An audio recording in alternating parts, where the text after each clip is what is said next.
Hello, শুভ দুপুর সবাইকে। তো রোজের মতো আজও চলে এসেছি দুপুরের মেনু নিয়ে।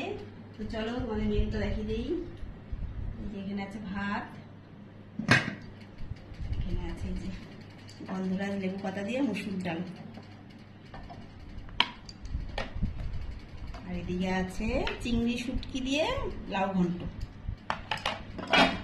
আর এদিকে আছে যে পটল চিংড়ি, এদিকে আছে বাটা মাছের ঝাল, আর এদিকে আছে এই যে ডিম সেদ্ধ। মা মাছ মাংস খায় না, এর জন্য মার জন্য ডিম। আর এদিকে আছে চিকেন কষা, আর এদিকে আছে এই যে চাটনি টমেটো দিয়ে, আর এই যে এদিকে আছে বেসনের বরফি। এটা ছিল আমার ইউটিউব চ্যানেলের রেসিপি। তো আমার ইউটিউব চ্যানেলের নাম হচ্ছে সোনামার রান্নাঘর। তো তোমরা সার্চ করলেই সবাই পেয়ে যাবে। তো সাবস্ক্রাইব করে পাশে থেকো। তো চলো টাটা।